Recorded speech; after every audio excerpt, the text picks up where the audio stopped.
What's up, peeps? This is Todd and welcome back to my show. Today we're going to talk about 5 mistakes that you guys should avoid in your 20s. If that sounds good, let's hop into the video. The first thing you want to avoid in your 20s is lifestyle inflation. In a nutshell, lifestyle inflation is when you start making more money, then you start spending more money because you have more disposable income. But you want to avoid this mistake because where most people fail is they actually outspend the extra money that they're earning. The classic example is when a medical student is interning or doing residency, they're not making much money. They're making like 30 or 40 grand, but as soon as they become a full-fledged doctor, they can be making anywhere from $300,000 to $500,000. That's awesome, that's incredible, and I'm super happy for those individuals, but the problem is, I know many young doctors who make about 500 grand a year, and they end up spending 600 grand a year. In other words, their lifestyle has been inflated. They buy boats, and beach houses, and luxury cars, and all these things that are fun, but it's not doing anything to grow their wealth, and bit by bit, year after year, they're going more and more into debt. So a good way to avoid lifestyle inflation is as your income increases,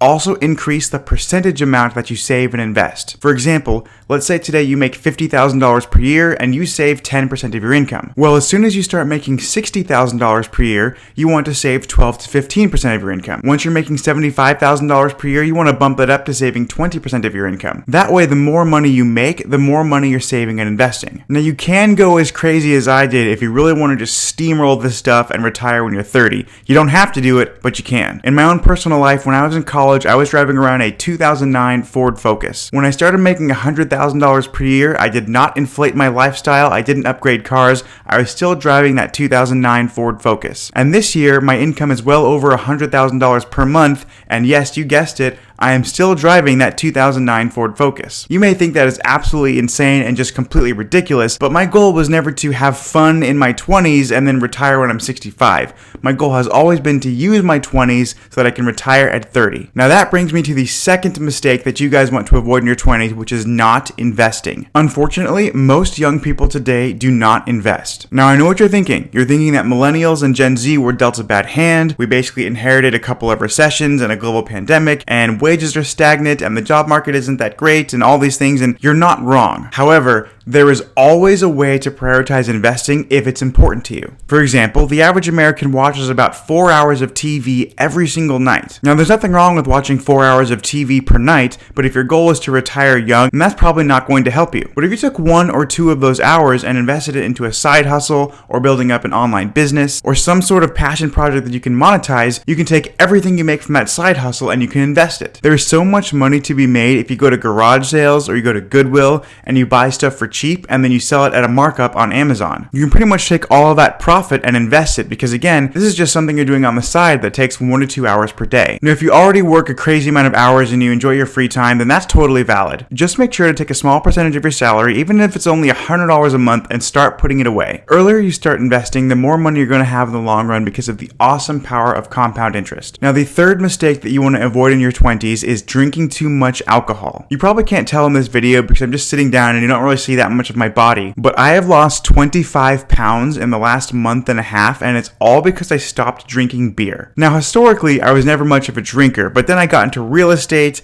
and I became a landlord, and it was very stressful, and I sort of developed a drinking pattern. I would never get blackout drunk or anything crazy like that, but I enjoyed a beer or several every single night. For the past 6 weeks, I've cut alcohol out completely, and I am literally down 25 pounds. I feel better, I feel more rejuvenated, I don't get winded when I walk up a long flight of stairs, and it has improved my life immensely. Long story short, alcohol is terrible for you, so if you're gonna drink, make sure to drink responsibly and limit it, but also in my opinion, it's a big mistake to be drinking all the time because it's really bad for your health, and it can also lead to anxiety and depression. Now, the fourth mistake that you want to avoid in your 20s is blaming everyone else for your bad situation. I understand that sometimes life deals you an unfair hand. Some people are born in poverty. Some people are molested when they're children. Some people have their parents die prematurely. And some people are abandoned when they're babies and wind up in the system. There's so many reasons why life can deal you a bad hand.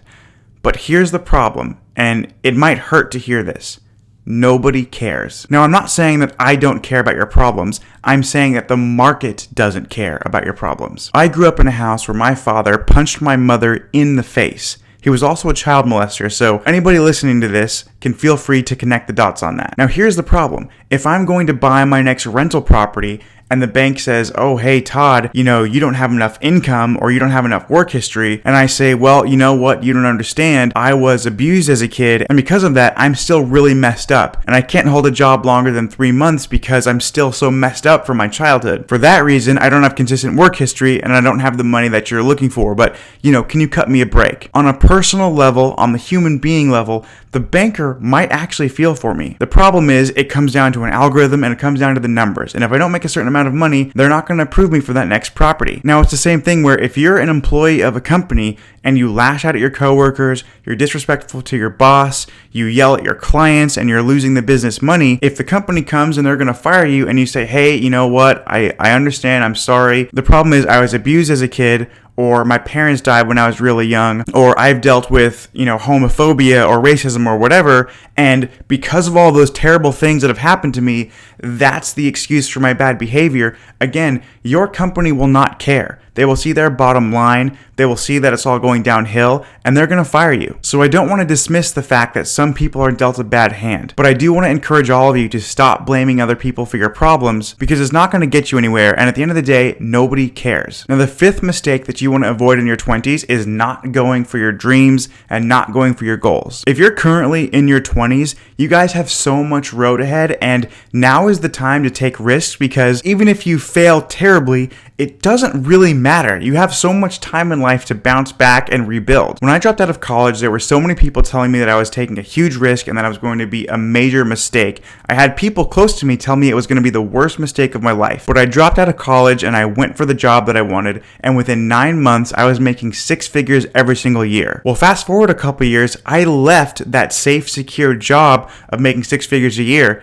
And again, people told me I was making the biggest mistake of my life, but I wanted more. I wanted to run my own business, and now I'm making 6 figures in profit every single month. Now again, leaving a 6-figure per year job was an incredible risk. It was dangerous, but because I was in my 20s, I knew that if I failed in my business, I could always go back and get some other job. I bet on myself, and now instead of making 6 figures per year, I'm making 6 figures per month. But that's pretty much it for this video, you guys. I hope you found it helpful, and I'll see you at the next one. Peace.